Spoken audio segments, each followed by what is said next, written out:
Welcome to bird media. నేను మీ పవన్ కృష్ణమూర్తి. ముందుగా ఈ వీడియోలు చూడండి ఒకసారి.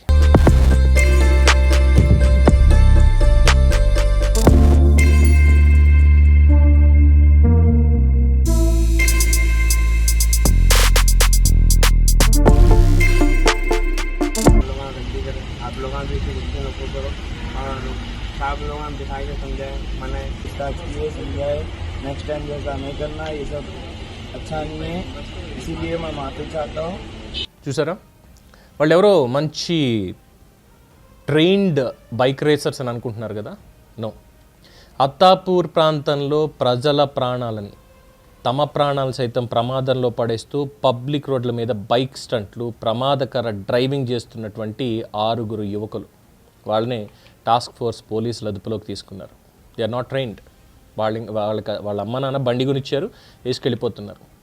ఎవరిని గుద్దుతారో తెలియదు, ఏం చేస్తారో తెలియదు. భయంకరమైనటువంటి స్టంట్స్ చేస్తూ ఇన్స్టాగ్రామ్లో రీల్స్ కోసం ఇదంతా కూడా. ఇంకా మాట్లాడితే కాస్త బలుపు కూడా అనుకోవచ్చు. మమ్మల్ని ఎవడేం పీకుతాడులే, ఎస్ మమ్మల్ని ఎవడేం పీకుతాడు అనేటువంటి ఒక బలుపు కూడా కావచ్చు. ఇలాంటివి చాలామంది ఉన్నారు. అత్తాపూర్ నుంచి ఆరాంఘర్ రోడ్, అంటే మన పీవీఎన్ఆర్ ఎక్స్ప్రెస్ వే ఏదైతే ఉందో ఆ రోడ్ స్ట్రెచ్ అంతా కూడా ఇలాంటి డ్రాగ్ రేసెస్కి ఎక్కువగా ఇదైపోయింది. అక్కడ తర్వాత నార్సింగి దాటిన తర్వాత టువర్డ్స్ పోలీస్ అకాడమీకి వెళ్ళేటువంటి రోడ్డు, అక్కడ ఇలా చెప్పుకుంటూ పోతే బోల్డ్ అన్ని. అట్ ద సేమ్ టైం మనకు హైటెక్ సిటీలో ఏదైతే ఆ ఫుడ్ ఎరీనా ఉందో అక్కడ ఇన్ఆర్బిట్ ఆపోజిట్లో ఏ రోడ్లు తీసుకున్నా సరే ఈ డ్రాగ్ రేసు. ఒక్కడికి లైసెన్స్ ఉండదు కనీసం, హెల్మెట్లు ఉండవు కనీసం. భయంకరంగా పక్కన వాడు చచ్చిపోవాలి ఇంకా ఆ స్పీడ్కి, అలా వెళ్తున్నారు. సో అలాంటి వాళ్ళని ఇప్పుడు 6 పోలీసులు అదుపులోకి తీసుకున్నారు. ఈ commissioner task force Rajendranagar zone సిబ్బంది అత్తాపూర్ పోలీసులతో కలిసి నిర్వహించిన ప్రత్యేకమైనటువంటి ఆపరేషన్లో ఈ 6 పట్టుకున్నారు. వీళ్ళు అత్తాపూర్ పోలీస్ స్టేషన్ పరిధిలో ఈ మెయిన్ పబ్లిక్ రోడ్ల మీద ప్రమాదకరమైనటువంటి బైక్ స్టంట్లు, అది కూడా రాత్రి వేళల్లో చేస్తూ ప్రజల్లో భయాందోళన సృష్టించడమే కాకుండా ప్రయాణికులు మరియు నడిచి వెళ్లే వాళ్ళ ప్రాణాలు కూడా ముప్పు కలిగిస్తున్నారు అని చెప్పి పోలీసులు స్టేట్మెంట్.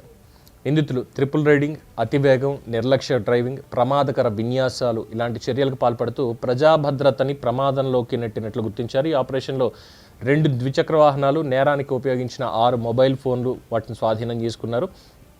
దీంట్లో సయ్యద్ షాహిద్ 19, షేక్ నసీర్ హుసేన్ 19, షేక్ జునైద్ 18, మహమ్మద్ బిన్ ఇసా 17. ఈ 4 గతంలో బహదూర్పుర పోలీస్ స్టేషన్ పరిధిలో బైక్ స్టంట్ల కేసులో పట్టుబడ్డారు. మళ్ళీ అయినా సరే ఇంకా బుద్ధి మారల. ఇక ఇంకో 2 ఉన్నారు. అబ్దుల్ సమద్, మహమ్మద్ అర్బాజ్ హుస్సేన్ ఖాన్ 22. ఈ హుస్సేన్ ఖాన్, అర్బాజ్ హుస్సేన్ ఖాన్ ఎవరైతే ఉన్నారో గతంలో పాక్సో చట్టం కింద నమోదైన కేసులో కూడా నిందితుడిగా ఉన్నట్టు పోలీసులు వెల్లడించారు. క్రైమ్ నెంబర్ 76/2024లో ఐపీసీ సెక్షన్స్ 354, 448తో పాటు POCSO act 2012 section 7 red with 8 కింద కేసు నమోదయ్యింది ఆల్రెడీ దీనికి సంబంధించి. అంటే వీళ్ళకి ఈ బరి తెగింపు ఎవరి నుంచి ఇచ్చింది? దీనికి సమాధానం మీరే చెప్పండి. మీ అభిప్రాయం కామెంట్స్లో తెలియచేయండి. చూస్తూనే ఉండండి ది బర్డ్ మీడియా.